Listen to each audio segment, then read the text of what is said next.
Good afternoon, ladies and gentlemen. I'm Ashley Baxter. I chair the Cabinet meetings. I'm Leader of the Council. To my left is Councillor Paul Stokes. He's the Deputy Leader of the Council. To my right is our Chief Executive, Karen Bradford. Yes. And to her right is the Assistant Director, brackets, Governance and Public Protection, brackets, and Monitoring Officer, Graham Watts. Please ensure, welcome to the July meeting of the Cabinet. Please ensure your mobile phones are switched off or set to stun. I have not been notified of a fire alarm, but if the fire alarm does sound, can we please move swiftly to the closest exit and make our way to the front of the building on the green outside, located on St Peter's Hill. If you wish to raise a question or a comment, please let me know by raising your hand. The meeting will be recorded, is being recorded, and can be watched as a live stream or later via the SKDC Public Eye website.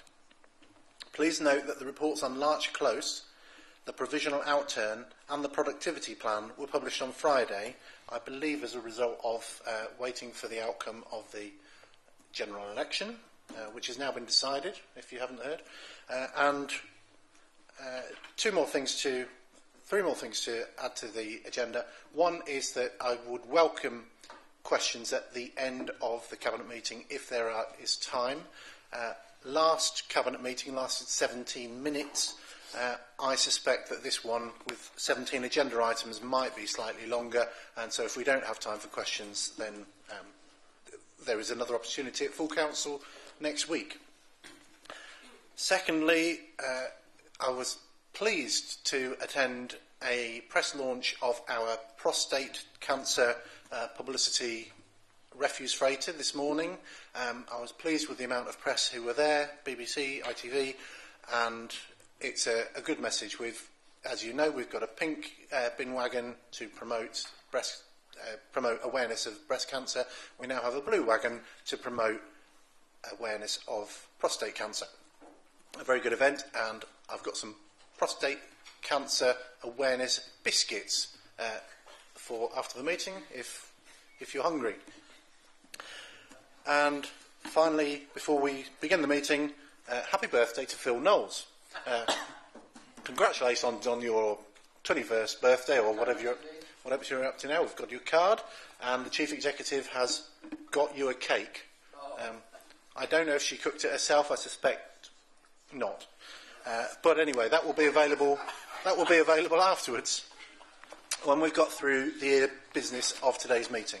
So, without further ado, I would like to ask: does anybody have any disclosures of interest?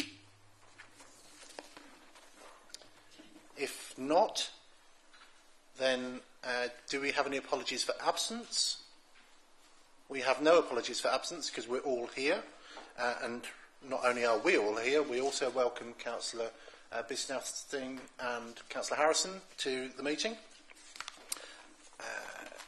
And we have no disclosures of interest, no apologies for absence, so we move on to the minutes of the previous meeting, which was held on the 11th of June. Does anybody have any comments about the minutes of the last meeting? Would anybody like to propose that they are a true and accurate record of the meeting that took place on that date? Virginia, you're proposing. Does anybody want to second them? Thank you, Councillor Rayside. Can we vote on that? All those in favour of accepting the minutes? Thank you. Any against? Any abstentions? Thank you, Councillor Stokes, for abstaining. So they are approved, and we move on to the next item of the agenda, where I believe Councillor Moran, you're going to hit the roof. I wrote that down before I got here. It was so good. Contract award for HRA roofing services, please. Yes, thank you, Chair. This is a request to approve an award of a contract to Foster Property Maintenance Limited for the replacement of pitched and flat roof coverings on SKDC-owned dwellings. The annual contract is of a value of up to 1.5 million for a period of 2 years, with the option to extend for a further year and another year thereafter.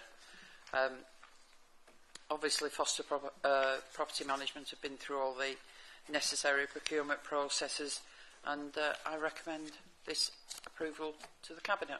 Thank you. Thank you, Councillor Moran. Does anybody have any questions about the contract award for HRI roofing services? If you don't, I do. And that is just to be absolutely clear, this is an annual contract value of up to £1.5 million for 2 years, meaning £3 million, and then the option to extend for a further 1 year plus 1 year. So an absolute total of 4 years. Is that correct? That's correct. That's correct. Thank you. So on that basis, does anybody want to second the proposal? Thank you, Councillor Stokes. All those in favour? That is unanimous. Thank you. I think we now move on to Councillor Baker, who's going to update us on the Grantham Mears Leisure Centre decarbonisation scheme, please. Thank you, Leader. Yes, this has come before us a few times. It's come before the Environment Committee. It is a wonderful coup, as it were, from the Council to have this wonderful funding that we've been spoken about on BBC Radio Lincolnshire, we've spoken about on a number of occasions.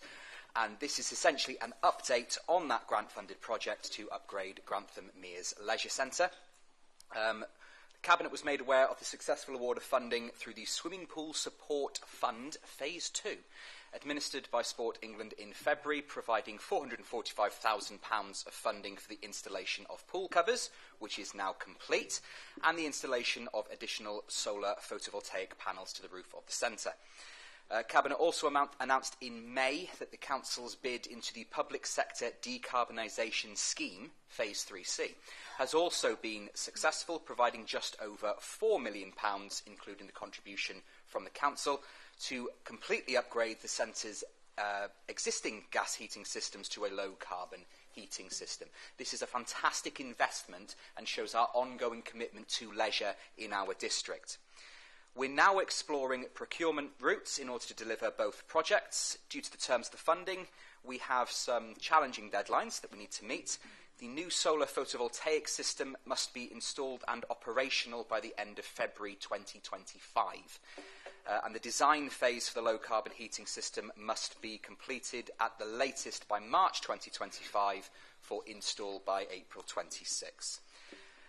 As with everything that goes through the Council's procurement systems, we need to have compliant frameworks to conduct a direct award to a suitable supplier, and these are currently being reviewed in detail for both projects, and it is expected, Leader, that the route will allow the projects to be delivered within the given time frame.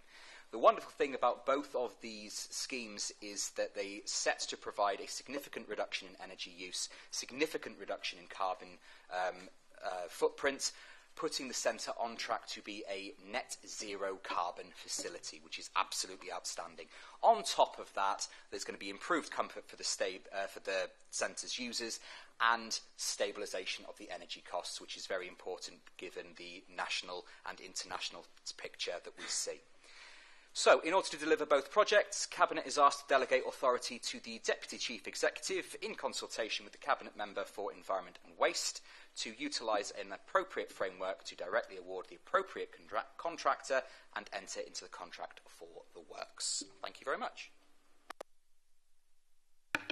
Thank you. It's really encouraging to see not just the low-carbon energy scheme at the Mears, but also the installation of solar, so that as we go into probably a conversation about solar next week, more generally, we are at least getting our own house in order.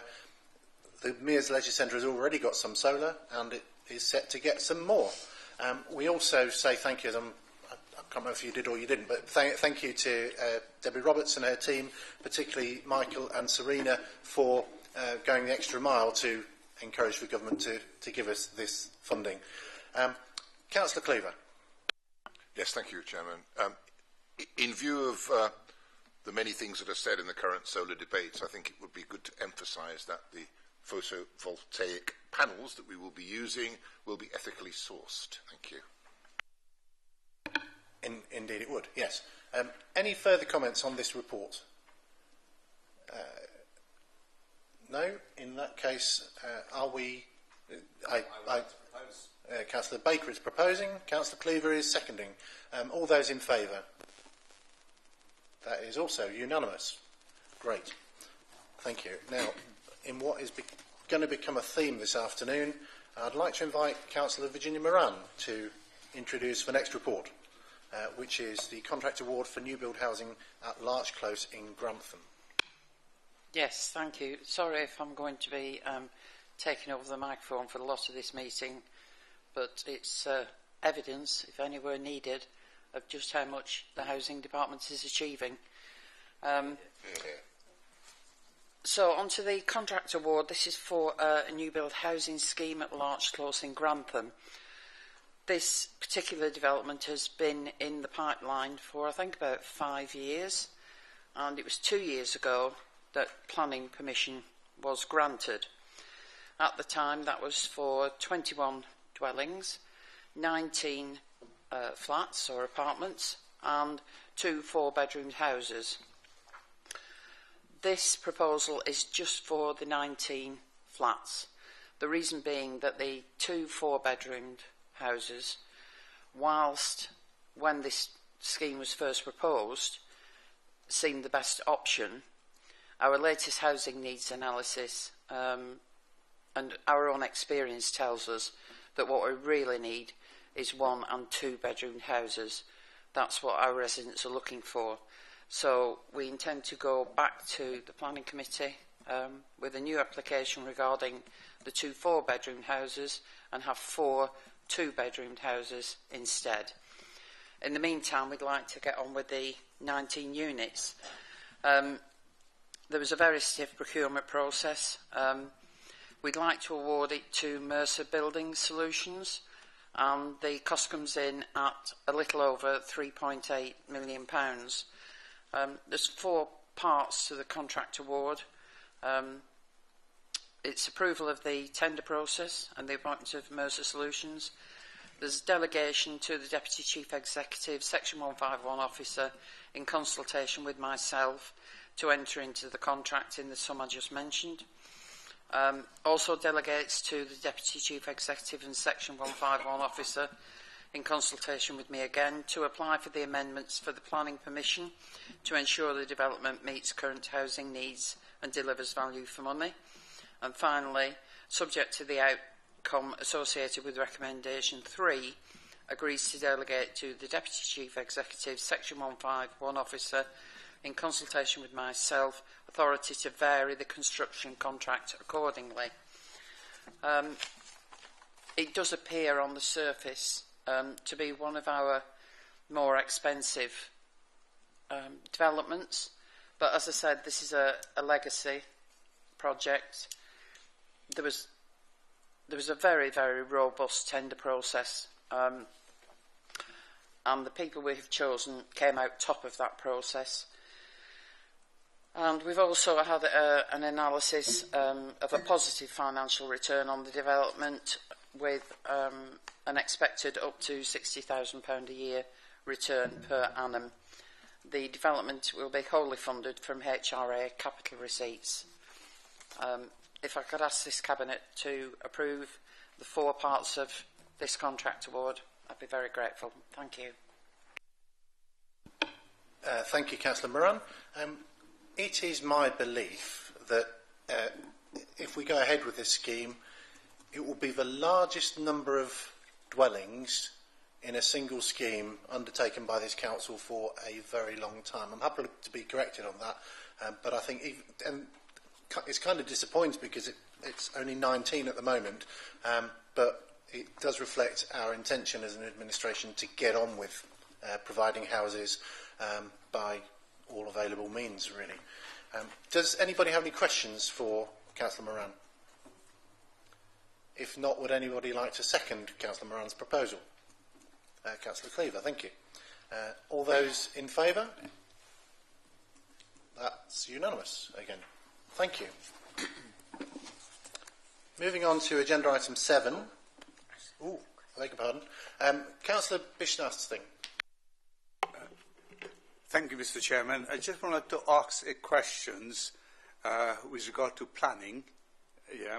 How many approved planning permissions that has been granted has not come to fruition so far?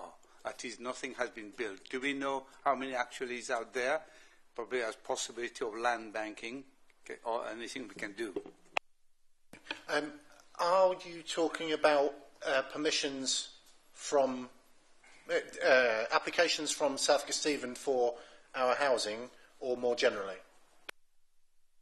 Not for ours, generally for all the planning applications that's been granted without land planning permission, but hasn't been built on yet. Councillor Dilks, would you like to respond to that? As Cabinet Member for Planning, the answer is I don't know, but we can look into it and come back to you, Councillor, unless Emma would like to add anything, our Director of Planning. Thank you. She doesn't look enthusiastic. That's a no. Yeah, you didn't realise you're in for an examination. Would it be okay if we get back to you after the meeting with an answer to that question, Harish? Yes, thank you, Mr. Chairman. No problem. Thanks for the question. Moving on to agenda item 7, I would like to invite Councillor Moran to introduce this report on disabled adaptations at council-owned properties. Thank you, Chair. This council has a clear commitment in its corporate plan to ensure that all residents can access housing which is safe, good quality, sustainable and suitable for their needs. Sorry. The purpose of this report is to seek approval to enter into a contract with Foster Property Maintenance for the provision of completing disabled adaptation works on the council's housing stock. The contract would be awarded for an initial period of 2 years with an option to extend for a further 1 year plus 1 year. A robust procurement process was put in place, and a report from Welland Procurement goes into great detail about this process at Appendix 1. The adaptation requests which the Council receives from the occupational therapists at LCC are wide and very varied. These range from a simple hand or a grab rail through to bathroom conversions or providing level access showering facilities, door widening for wheelchair access, ramps, and on rare occasions where alternative solutions cannot be found, small extensions. This council is committed to meeting the needs of its tenants and their household to live independently with privacy and dignity. The council aims to support people to continue to live independently and comfortably in their homes for as long as possible. If this is not possible or practical, the council will assist them in finding suitable alternative accommodation, typically within its own housing stock. I would therefore ask that Cabinet approves the award of contract to Foster Property Maintenance in the sums stated and for the periods quoted. Thank you. Thank you, Councillor Moran. Councillor Baker, you have a question. I just want to throw my weight behind this, really. We really do respect that need for independence, privacy and dignity.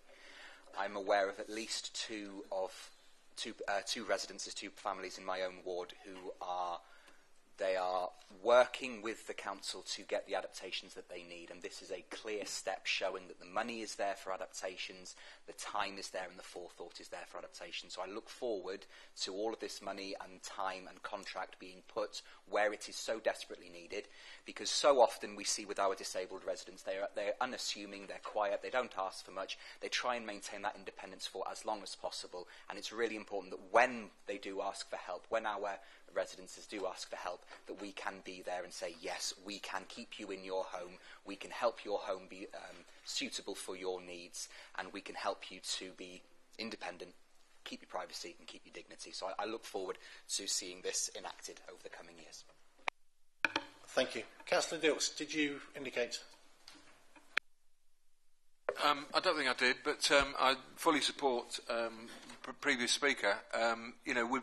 In the past year, since this administration came to office, we've done quite a lot in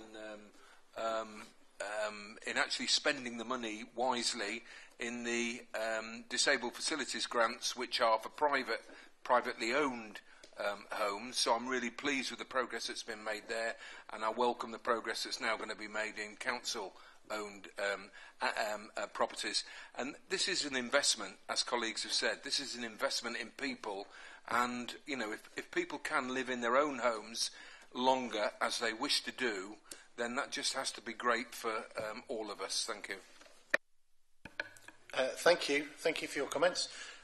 Two things worth noting. One is just to reiterate what Councillor Dilks has said, that we do. This report happens to be about disabled adaptations in council-owned properties.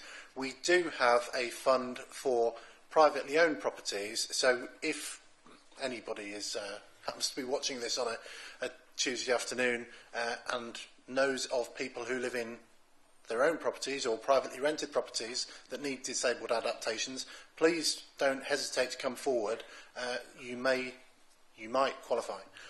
Second thing is that this award, a note in the helpful appendix that we haven't on this occasion chosen the cheapest quote. The quote is very competitive in terms of cost, but it's a award of cost and quality, and so cheapest isn't always best. And on this occasion, we've gone for the second cheapest, who had a much better score in terms of quality. And thirdly, I hope it's believed regardless, but I want to say thank you to the team that have helped Councillor Moran and Alison put this together, some of whom are in the chamber today. Particular thanks to Tom, Viv and Rihan for your help in getting this to where it is today. And we hope that as the work go forward over the next 2, 3 or 4 years, that it will make a big difference to the lives of people who live in our council properties. So thank you very much. Would anyone like to second the proposal? Ooh, 2 people want to second the proposal. And can we vote all those in favour, please? That's unanimous again. Thank you. May I invite Councillor Moran to introduce the next project, which is the installation of stair lifts, through floor lifts and external modular ramps. Could you please talk about this exciting subject without repetition, hesitation or deviation for the next minute or so? Thank you. I'm glad you think it's exciting, because I really do think it's exciting. It is, the work that we can do for disabled people. On that note, and referring back to something you just mentioned, this contract award is for, as you said, the provision of and installation of stair lifts that's really hard to say, through floor lifts and modular ramps. There are 2 teams of people who've been involved in this. The Disabled Facilities Grants team, which deals with private properties, and the Council Adaptation team, which deals with our own properties. So we make no differentiation, that's the word, whether it's private or council. You can all benefit from the same fund. There was a joint procurement exercise was undertaken to find a new contractor who would take on both services, both the stair lifts and the other items. The proposed contract is for an initial 3-year term, and there's an option to extend for a further 2. Over the 5 years, the contract will total somewhere around £600,000. EMS lifts were identified as the winning bidder, and if approved, their start date would be almost immediately, because we're keen to get on. So I recommend this contract is approved by Cabinet, please. Thank you. Thank you. Do we have any questions about Reese Baker, please? Again, thank you, Leader. Simply because this is something that has been brought to my attention by a ward member. £600,000, a fantastic amount of money. I was just hoping that Councillor Moran could tell me if there were any particular terms and conditions attached to this. For example, is it accessible for private residents as well as for our council property adaptations? And if there was, for example, an upper threshold in income, simply because a new lift might cost £25,000-30,000. Very few people I know could take that hit to their finances in one go. So I was wondering whether this fund could be used for like match funding or for partial funding of private home adaptations. Thank you. Thank you, Councillor Baker, and I'm going to defer to our in-house expert, Tom, to respond to you. Thank you. Brilliant, thank you. Yes, it does. The procurement was done for both sides, both council and private sector side, so it was a joint tender. With the private side, we have a discretionary housing assistance policy, so we do not means test for things like stair lifts, modular ramps. We tend to fast track them. In terms of the amount, the new policy is discretionary up to 15,000, and then after that it goes to discretionary funding panel for review. Currently, stair lifts are not anywhere near the price you mentioned. On average, they're about 3,000 to 5,000. Yeah, 3-4 lifts are very expensive, but fortunately for us, they are very few and far between. So there are no real caps. Anyone who is interested in looking or needs one, they'll have to go to Lincolnshire County Council for the OT service, who put the referrals through to us for the recommendations. We can't fund someone who's done it retrospectively. That's not a choice of us. The law is quite clear. We can't say you've done the works, we'll give you some money for it. So we are restricted. So if anyone's thinking about doing it, the first port of call is always LCC, and then we can pick it up from there. Thank you. Do we have any other questions? As ever, we wish to thank the officers involved. I'm told that I should have thanked Andy Garner on the previous report. Yes, so my mistake. I didn't accidentally thank anyone who shouldn't be thanked, did I? That would be awful. But anyway, thanks again to Tom, Viv and Rhiann for their support on this particular issue, and thanks to Andy for all the things that he's been involved in. Thank you. I've had a proposer. I've got a seconder in Councillor Dilks. Can we vote on the recommendation before you regarding an award of contract to EMS lifts? Those in favour? That is unanimous. Again, thank you for being so unanimous this afternoon. Well, if you were excited about the award of contract for stair lifts, imagine how I feel about presenting the report for the financial outturn for the previous year, 2023-2024, which I am delighted to present myself as Cabinet Member responsible for finance. The report in front of you, agenda item 9, sets out the provisional outturn for the financial year 2023-24 and covers the general fund and housing revenue account for revenue, capital and reserves.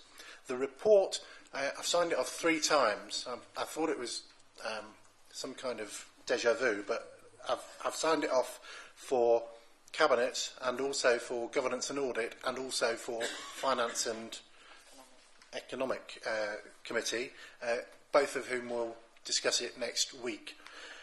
The report asks colleagues to review and recommend to Governance and Audit Committee reserve movements which are designed to bolster. Well, actually, there's 5 reserves which are particularly interesting. 2 here are the ICT reserve and the property maintenance reserve, which reflect the importance of keeping these reserves at a level that enables us to continue investment in ICT and property maintenance, an issue that has, in times gone by, has sometimes been overlooked, and we are coming to terms with. I'm pleased to say at this point that the refurbishment the making safe of the Welham Street car park is almost complete at some cost. This summer we are replacing the roof on Bourne Leisure Centre, which is added to what we heard earlier on about the Grantham Leisure Centre is great news, but we have plenty of other maintenance to do at plenty of other buildings, hence the focus on this reserve.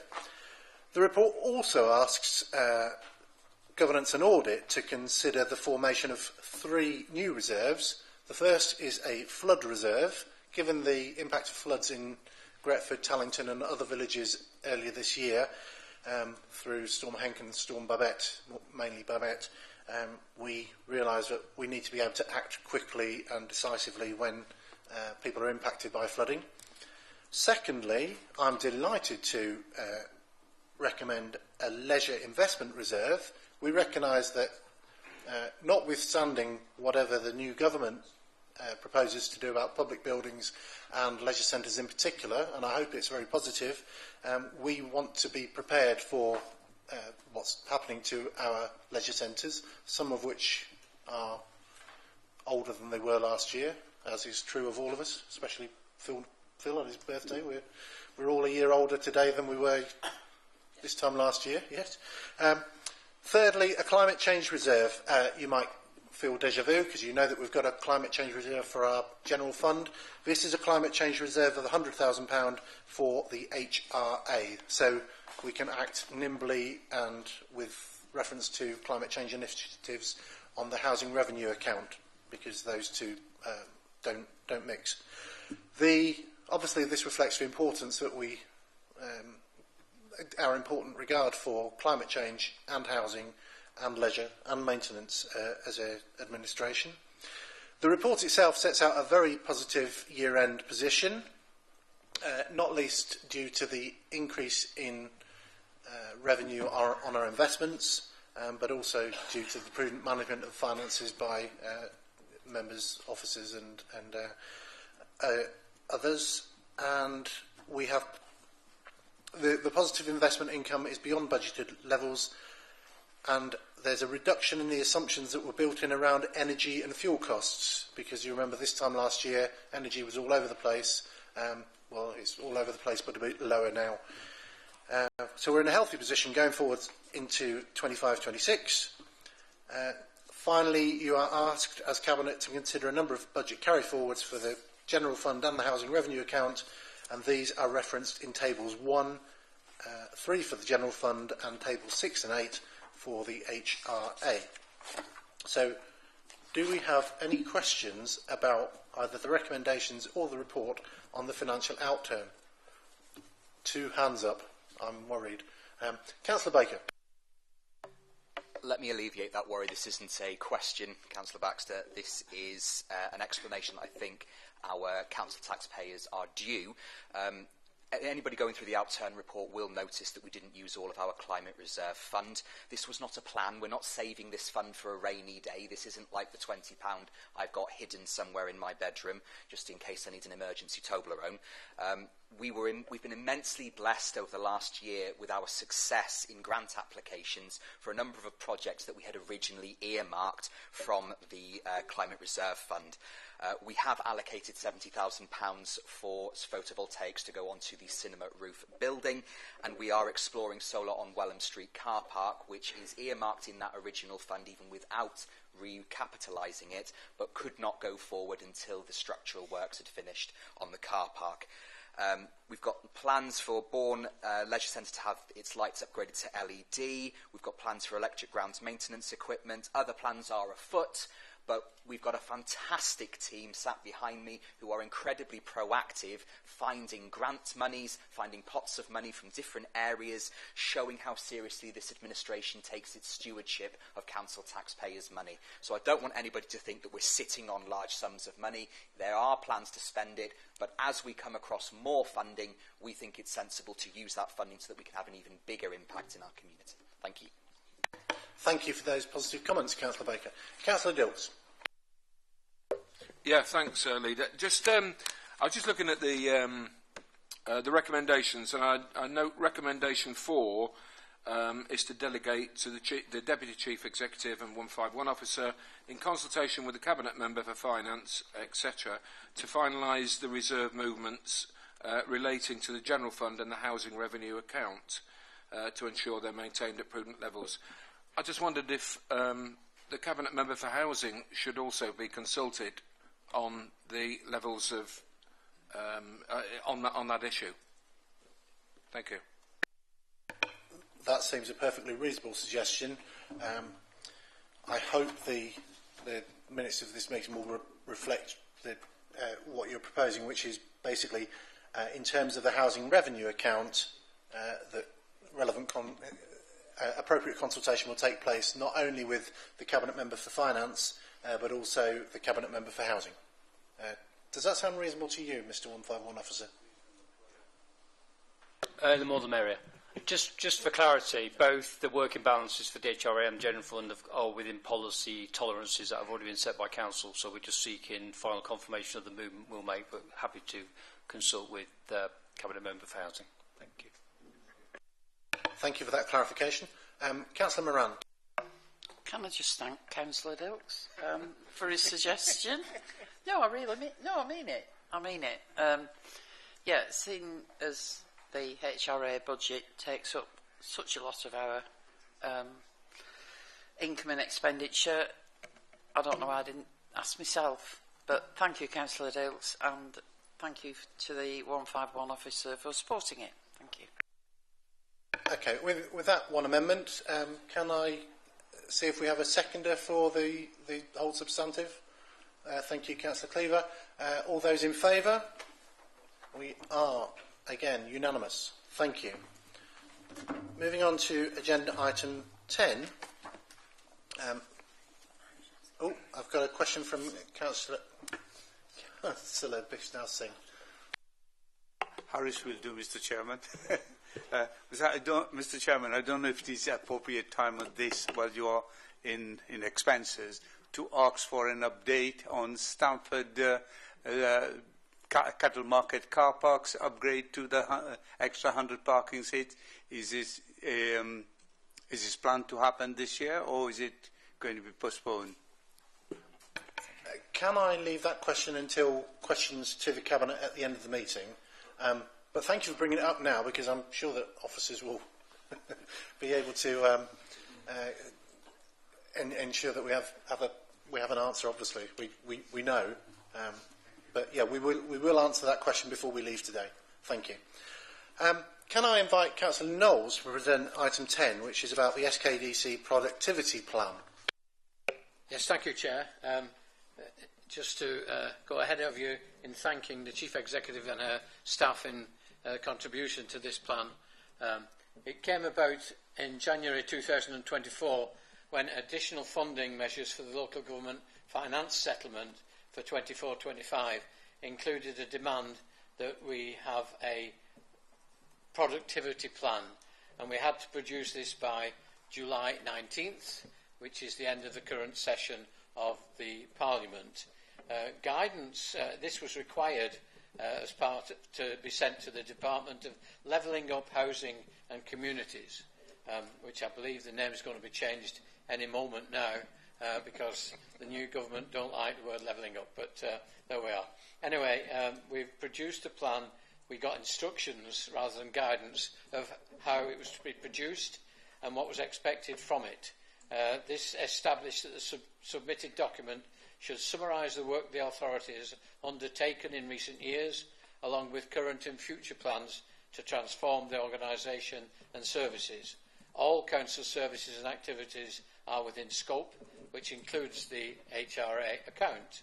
The plans, as I say, must be submitted by Friday the 19th of July, and this is the plan that we propose to submit, and we are looking for the Cabinet to approve the document.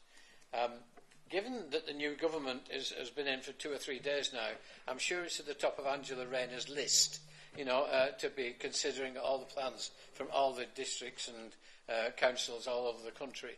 And when she gets to work during her holidays after the 19th, it'll be top of the list. But anyway, this is what we are presenting. It has given us an opportunity as a council to consider the journey that has taken place over the last few years and to consider the improvements that have taken place during those last few years and to highlight them and to advise exactly what future improvements are likely to take place over the next couple of years. Therefore, the main body of the plan is spotlighting key completed transformation projects and looking at upcoming projects for the next couple of years. Monitoring of the delivery of these productivity plans will take place through the service plans and the KPIs and reporting to the Council's overview and scrutiny committees. So they will be monitored through the existing scrutiny committees that we have. And we ask that the report recommends that Cabinet approves the productivity plan for submission to the Government, and we ask for your approval. Thank you. Thank you, Councillor Knowles. Now, I must ask you to keep up to date with current affairs. The Levelling Up Department has been called the Department for Housing, Communities and Local Government for over an hour now. Oh, right, sorry. I do beg your pardon, I'm not on social media. But thank you. The work of Levelling Up is complete, and we now work in the field of housing, communities and local government, hopefully not always in that order. I echo your comments about thanks to the staff, particularly Karen and Debbie and Charles, I think, has put in a lot of work onto this productivity plan. As you say, we've had a workshop, and I'm grateful. We need to get some more pictures of the district. I'm fed up of seeing pictures of the bridge in Deeping St James. We've got a bridge in Market Deeping, which is not as elegant. Yes. We'll get some pictures from around the district, or we can invite people to send them in. If people are watching at home, then go outside your front door and send us a picture. Councillor Dilks. Mr. Chairman, I would remind you gently that whilst you may represent Market Deeping, you do actually live in my ward of Deeping St James. Thank you. I still do, yes. Yes. Can I ask if anybody's got any other questions about the productivity plan? I can't see any. Thanks very much for the work involved. Thanks for putting it together. Please, Angela Rayner, please read what we've written and consider what we've said, regardless of the name of your department. Can we have a vote in favour of the recommendation, which is to approve the proposed productivity plan? Would anyone like to second? I'll second. We've got a seconder. Yes. Those in favour? Thank you. We are unanimous once again. Thank you. Housing Revenue Account Asset Acquisition and Disposal Policy. I would like to invite Councillor Virginia Moran to introduce the next item.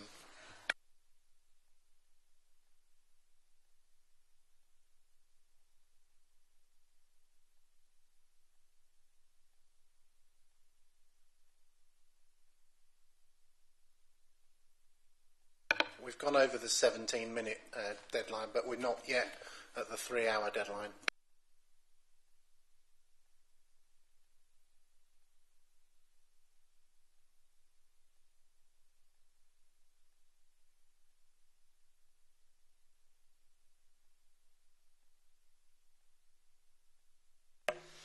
Right, apologies for that. I've got all my bits of paper upside down. The purpose of this report is to provide Cabinet with an opportunity to strengthen the process and delegated authority associated with acquiring and disposing of HRA assets.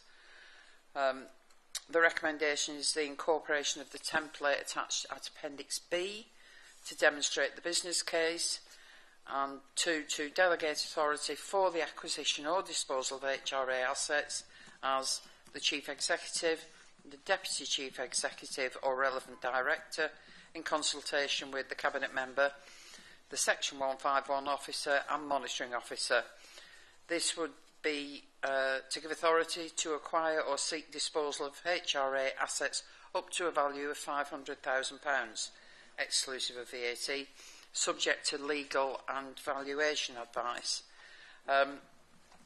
There is already a policy in place for the general fund along the same lines, and whilst the HRA asset acquisition and disposal policy does include a criteria for each of the categories, the process is not as comprehensive as that which is in place for the general fund, and we feel there should be parity between the two funds. As I say, it's a threshold of £500,000, which is a figure that's considered reasonable in the context of acquisitions or disposals that are likely to occur within the HRA. And I would propose that the alteration is accepted by Cabinet. Thank you. Thank you for that. This is streamlining our admin. Does anybody have any questions about this particular issue? It doesn't appear contentious. If not, then we'll... do we have a seconder? I'm happy to... Oh, Councillor Stokes. All those in favour? Thank you. We are once again unanimous. Thank you. Moving on to agenda item 12, which is me again.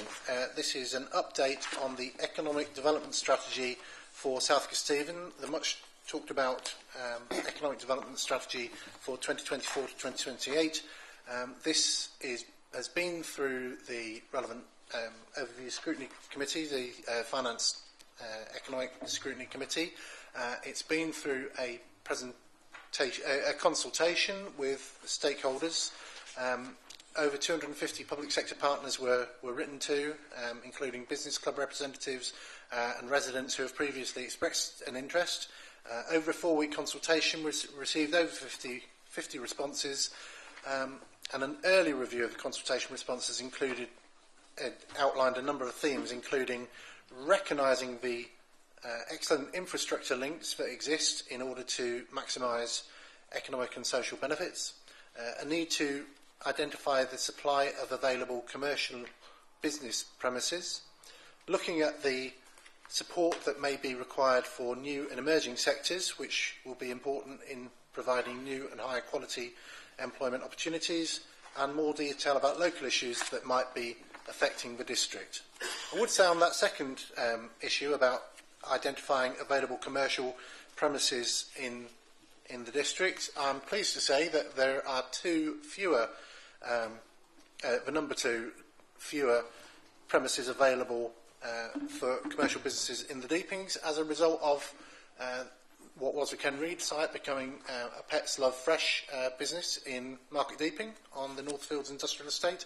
And on the same estate, the very large building on the bypass that anybody who drives past Market Deeping will recognise has, I'm delighted to say, been taken up by a company called Press Glass, who are predominantly Polish originally and predominantly in South Wales, but are setting up a manufacturing facility in Market Deeping, which is great news.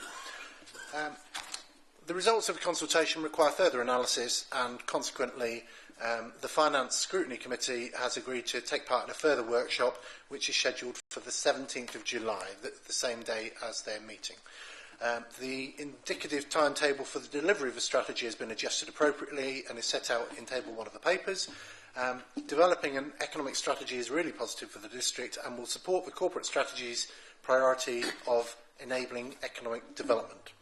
I would therefore request that the Cabinet notes the progress made so far and endorses the contents of the report, including the revised timetable, the workshop next week, and note that that workshop is the 17th of July and not 15th of July as is stated in the recommendation, so alter the recommendation accordingly.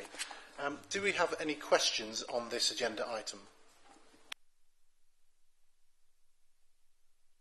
We have none, so do we have a seconder? Thank you. We have Councillor Cleaver. And can we go to a vote on whether or not to accept this report? Oh, actually, we don't need a vote, do we? We're noting. Right, we consider it noted. I'll decide that it's noted. You've all noted it. Thank you. Councillor Knowles again. I invite you to talk about the animal welfare policy. Thank you, Chair. Item 13 is the animal welfare policy, and as you'll see, it starts on page 91 and goes on to page 124, and it's quite a complex document. So with your permission, I defer to Heather, who will give you a few more details, as it's a technical document. Thank you. Heather. Thank you. So this policy covers the licensing activities involving animals and the relevant establishments covered within the legislation referenced in the policy. It sets out the principles the Council will use when dealing with animal-related licensing matters. The purpose of animal licensing is to protect animals and to ensure their health and well-being, as well as providing protection to the public and those using the licensed facility, within the terms of the relevant acts and legislation and legislative guidance. A policy provides a framework for officers and members to enable consistent decision-making and transparency. Representations have been made from a public speaker at the Environment Overview and Scrutiny Committee on the 13th of February 2024. Following this, legal advice was sought from Legal Services Lincolnshire. Further representations were received when the updated draft policy was published prior to the 4th of June 2024 at the Environment Overview and Scrutiny Committee. Typographical and grammatical errors have been updated.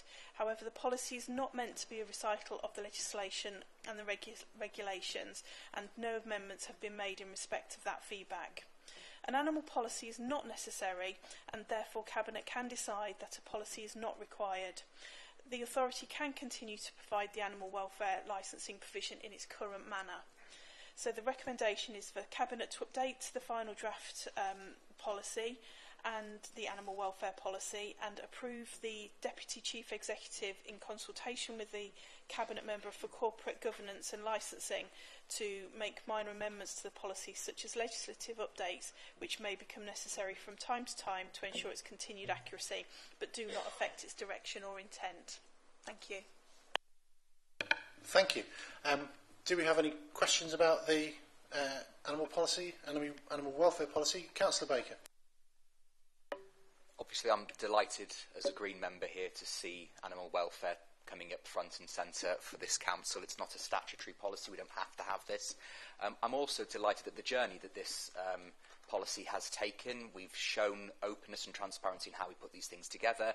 It's been through a number of different stages. The public have been able to feed back on them, both in this chamber and without this chamber. And I think it shows how good policy is made. And I think it's a testament to this administration that we've been so open and transparent and invited that scrutiny. However, we disagree with certain aspects along the way. It is a way of getting better policy, and long may it continue. Thank you. Any other comments? Councillor Knowles. Yes, can I thank you, Heather, and reiterate that it is not a required policy, but we do consider it to be good practice to do something about animal welfare and to state our policy as it is, but it's not required, statutory required. So we have the option, should we wish to do so, to throw it out and not have one. But I recommend that we take this policy and approve it. Thank you. Thank you. I have lots of wild creatures in my ward. The exotic pet refuge in... Oh, sorry, I beg your pardon. They're not in my ward. They're in Councillor Dilks's ward of Deep in St James. We have an exotic pet refuge which has open days every now and again and takes in all kinds of creatures from elsewhere. If you want to know about wild creatures elsewhere in the district, I suggest you address other members there. I would like to second this proposal. If you're proposing it, Councillor Knowles, I'll second it. All those in favour? That's once again unanimous. Thank you. We move on to the empty home strategy, agenda item 14, which is the report of Councillor Virginia Moran. Thank you, Chair. This report presents the updated empty homes strategy. The strategy was initially published in 2022. However, in February 24, the strategy was reviewed and updated with contributions from the Empty Homes Working Group, which is comprised of members of the SKDC officers from a range of teams. The strategy was considered by the Housing Overview and Scrutiny Committee on 6th of June 2024, and the committee recommended the strategy for approval by Cabinet. The strategy is intended to provide a framework and approach to dealing with long-term empty homes. Whilst there is no statutory requirement to have this policy, it's regarded as good practice. Long-term empty homes referred to in this document are those that have been empty for over 2 years. Whilst the majority of empty homes are privately owned, a small number are owned by SKDC. Looking at the most recent figures from the end of May 24, there were 154 long-term empty properties within South Kesteven. 15 of these are owned by SKDC. Of the 15 owned by SKDC, the responsibility for returning these properties to use within the council-owned stock sits with the voice team. These properties are not within the scope of the strategy, but have been added to the document for transparency about exactly how many this council is responsible for. The number of empty homes within SKDC as a whole is just below the national level, which is 1.02% of properties that have been empty for over 6 months, and in South Kesteven, approximately 0.99% have been empty for the same period. The strategy focuses on homes that have been empty for 2 or more years, as properties that have been empty for less than this time often had reasons as to why they are empty, but they are still subject to some of the enforcement tools available within this. For properties that have been emptied 2 or more years ago, it is intended that these properties are red, amber and green rated and reviewed against service interactions to create a priority list of properties that are having the most impact upon our communities. An approach of advice and guidance is preferred. However, the strategy also sets out the enforcement tools that are available if required. Whilst the strategy has been updated, the priorities have not changed since the original publication in 2022. Alongside streamlining of some of the sections, the changes within the strategy include further details have been added about the benefits of bringing empty homes back into use and about the concerns that may result from long-term empty homes. The figures have been updated to ensure the current picture is reflected both locally and nationally. And there is updated information about some possible enforcement options, should they be required, and those are now included in Appendix 2 in the legislation table. I would therefore request that that Cabinet approves the updated empty homes strategy for adoption and publication and delegates authority to the Head of Service for Public Protection to make minor amendments in the future to the strategy to ensure continued accuracy. Thank you. Thank you, Councillor Moran. May I suggest a small amendment, which is that in the second one, we delegate authority to the Head of Service for Public Protection in consultation with the Cabinet Member for Housing to make minor amendments to the strategy to ensure continued accuracy. Is that acceptable? Yeah, I can add that to the list of things to do. Thank you. Thank you. Thank you for being so gracious. Do you have any... does anybody have any questions about the empty homes strategy? If not, then I'll look for a seconder. Thank you, Councillor Knowles. And I'll go to the vote. Those in favour of accepting the empty home strategy? Those against? Those abstentions? Those not paying attention? Thank you. Almost unanimous. Thank you. Moving on to paragraph. What got me at it now? Agenda item 15, safeguarding, which is the report of Councillor Rayside. Safeguarding policy and procedures 2004 to 2027. Thank you, Leader. I'd like to present the updated safeguarding policy for consideration and approval. This policy is valid for 3 years. However, it would be reviewed annually or as frequently as required to embed any changes to legislation to ensure that it remains up to date. Members will see the policy is made up of 11 chapters, and I'd like to draw your attention to the key updates in the policy before you. Amendments have been made throughout Chapter 3, Safeguarding Children and Young People, to reflect updates to statutory guidance working together to safeguard children. Domestic Abuse Chapter 5 and Prevent Chapter 6 have been updated in relation to the introduction of any changes to the law. Amendments have been made to Chapter 11, which is Transient Families. Appendix B, Training Structure and Programs, has been updated to meet the requirements of the 6-year training pathways of the LSCP and the LSAB to ensure we meet national competency standards. I'm sure you would agree that the report was well prepared and is quite detailed. I'd like to thank the officers who've put the report together, and Carol, our safeguarding officer, she is present to answer any further questions that you may have.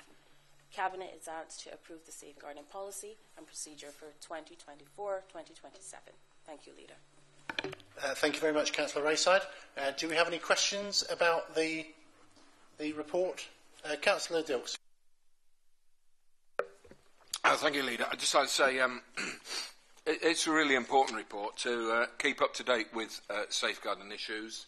So I welcome the updates as outlined.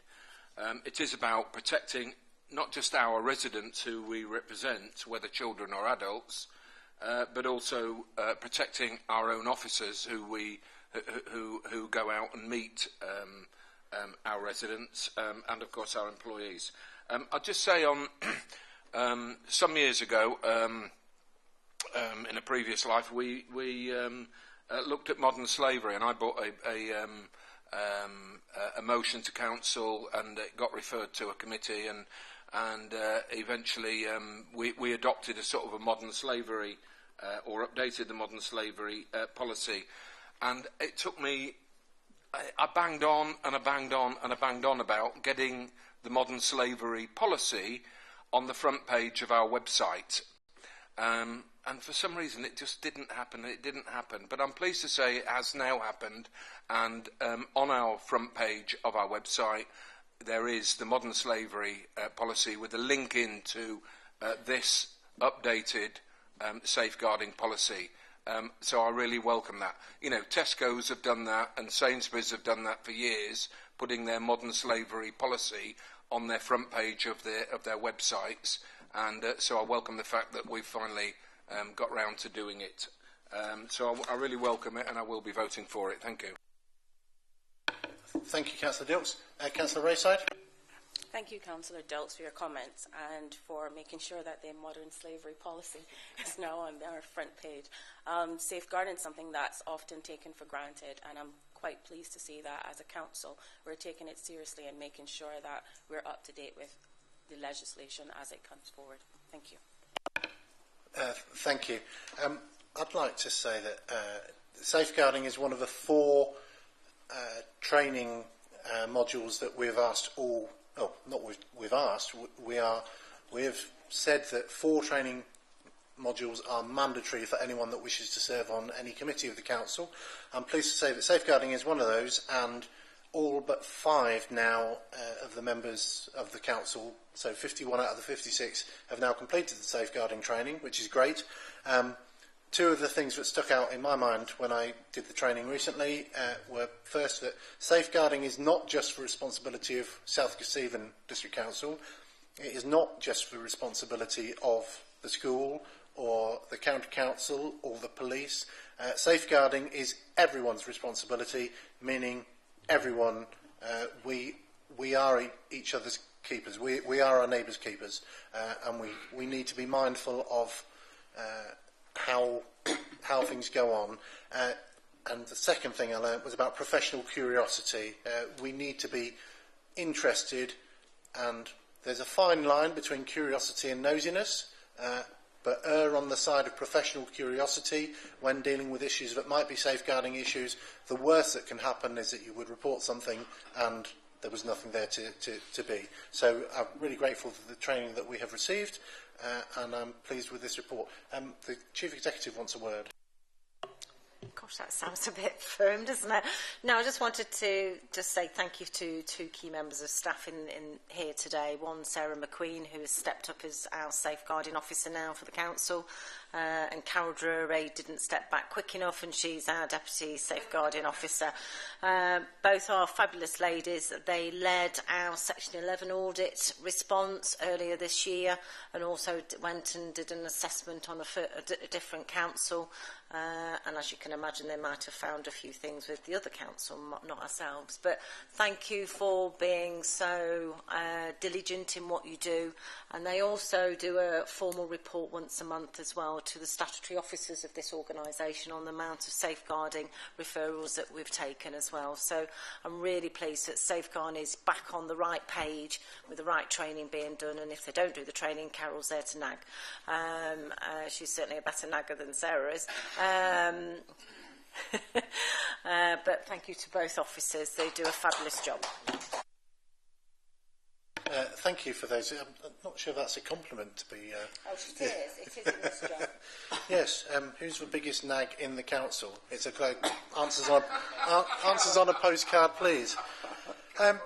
So, Councillor Rayside, you're proposing that we approve the 2024-27 safeguarding policy and procedures?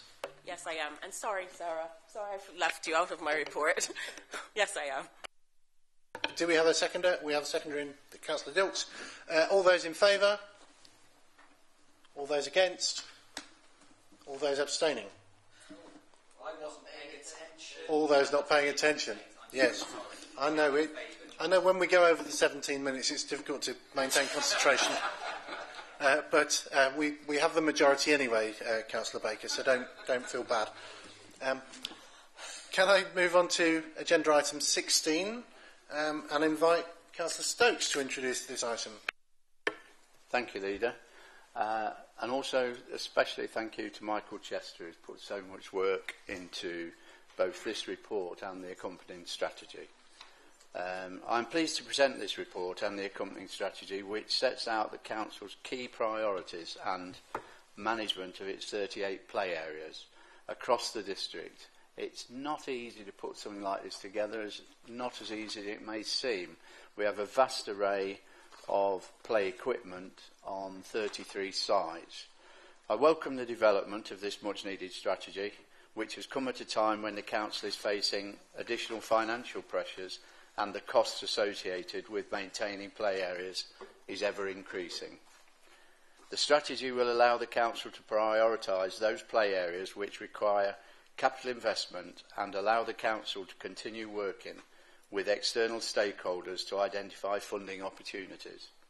The Culture and Leisure Overview and Scrutiny Committee discussed the draft version of the strategy on the 18th of June, where it was agreed to include accessible play equipment within the Future Design Principles section of the strategy. In recognising the work undertaken to develop the strategy for South Kesteven, it is recommended that Cabinet 1 approves the play area strategy for South Kesteven and 2 recommends an action plan be developed and presented to a future Culture and Leisure Overview and Scrutiny Committee. Thank you, Councillor Stokes. Do we have any questions? I wanted to make a couple of comments. One is that this is a strategy for play areas owned, run by South Kesteven District Council. This is not the same thing as a play strategy. And I think the question, I'd leave it hanging in the air over whether we need a play strategy, because I think we've got a, without getting on my soapbox, a real problem with kids not playing and adults not playing. Some children don't know how to organise games themselves and how to play themselves, so the more play equipment we provide, the better it is. We need to be encouraging our children to take manageable risks, and we need to get them to engage with each other and communicate with each other, which is best done outside on a field or in a playground. So these 38 play areas are important, and we want to improve them. Before we go on to my second point, I'll invite Councillor Cleaver to contribute. Yeah, just to back up what you were saying, Leader, I think it is important that this is just one part of the council's commitment to encouraging active lifestyles across the district, and one aspect of how we want to encourage people to use our open spaces more. Because there's more to open spaces than play areas. There's a lot of other things there. There's outdoor gymnasia for adults, football pitches as well, allotments, all of these things that we want to encourage people to use all the open spaces that we have across the borough. This is part of it. And I think we need to think also very creatively about how we do use our open spaces for other uses as well, in support of that health and well-being commitment that we have in our corporate strategy. Thank you. Thank you. I couldn't agree with you more. Certainly, play areas, open spaces are vital for encouraging physical health, mental health, biodiversity, and so on. Councillor Baker.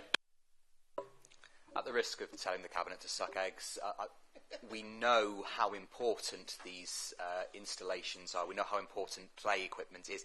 We know how expensive it is as well. But this is an investment in our community. There are a number of places in Bourne that I would love to see some adult gymnasium equipment outside. We know that it lowers the number of incidents of people reporting to A&E, reporting to their GP. We know that this will lower the pressure on these very overstretched services. So I welcome a future play report that equally takes into account adult play as well, because you're absolutely right, Leader, children do need to learn to play, but adults need to play as well. We need to take things a little less seriously from time to time. We need to get out into spaces, and I think adults might need a little bit more than a swing and a slide.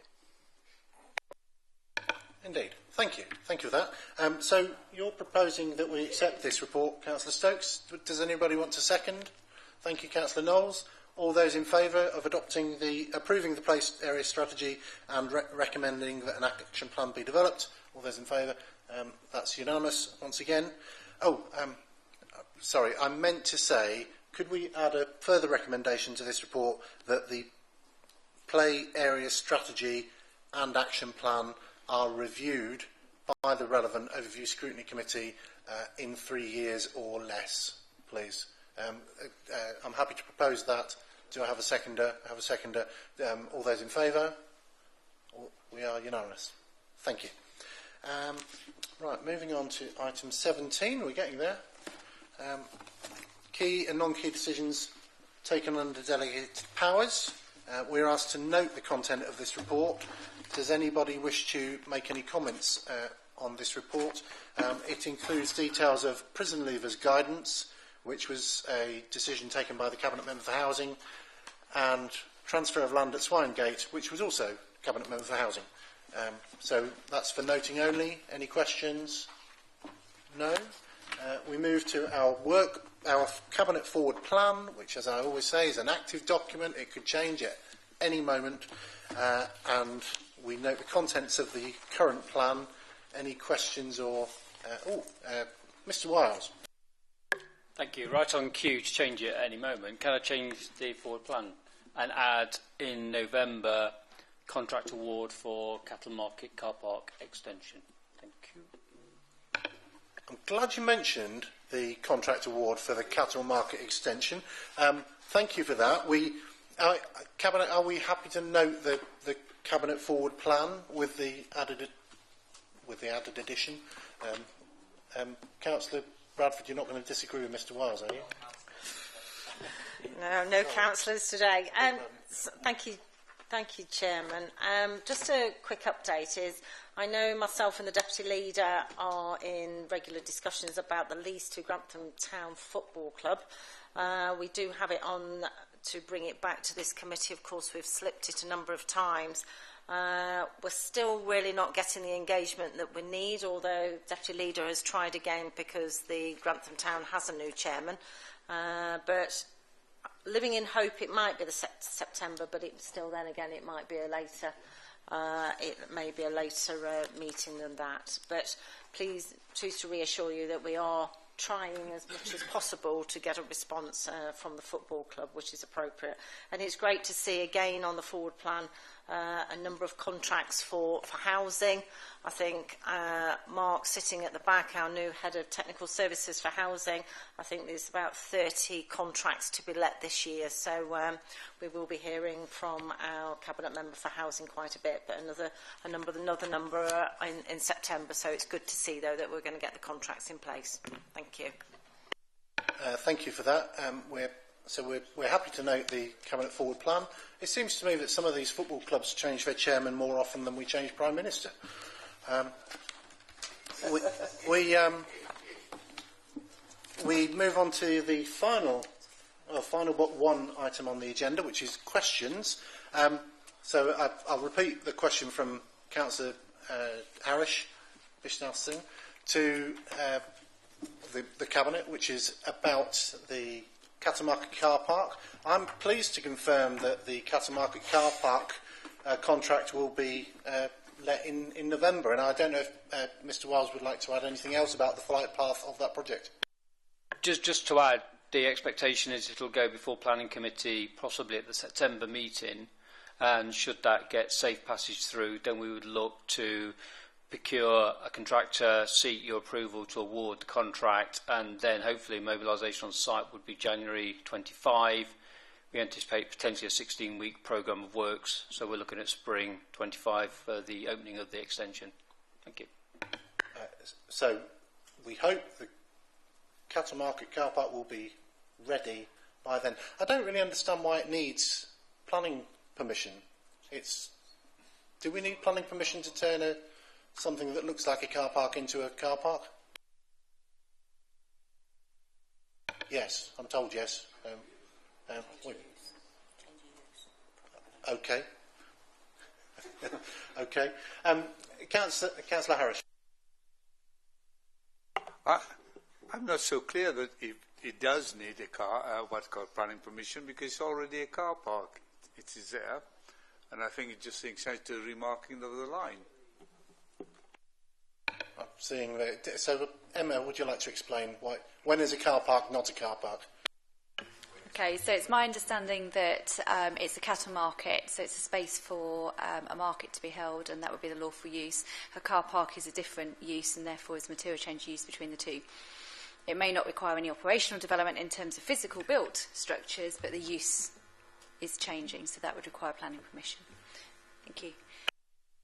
And I also don't understand the delay between the planning permission. You say the contract award would be November. Oh, I do understand that then. So we get the planning permission in September, and then the award of contract in November, and then we start work in January, and in March we do you cut a ribbon on a car park? I suppose not. Harish. Thank you, Mr. Chairman. I look forward to it to come into operations probably, I would say, April next year. April is spring, but I'd suggest you take advice from the 151 officer after the meeting as to what he means by spring. Hopefully April. March the 21st is some people's definition, but who knows? Do we have any other questions from Councillor Harrison? Thank you, Leader. You may not be aware that in Wyndham Park we've got a model boat area, and we've actually got a motorised pay-to-play boat area. That's not been used for 2 years. We own it, we've not used it because of issues with the boats and batteries. And I'm hearing now that we're considering of disposing that to Grantham Model Boat Club. The boats were originally funded by the Heritage Lottery Fund on the understanding that they were kept open to the wider public, not to a small group or club. So could I ask that you have a look at that for me and let me know as to what's happening with that? Are we disposing of it to the Grantham Model Boat Club? How much funding, how much income have we lost by not repairing it for 2 years and stuff like that? I'd be very interested to know, thank you. Thank you. If you don't mind, I'd like to delegate that to either the Cabinet Member for Property or the Cabinet Member for Culture and Leisure, or both, and take advice from them. But yes, happy to look into that, and thank you for raising it. Councillor Vishnath Singh. Thank you, Mr. Chairman.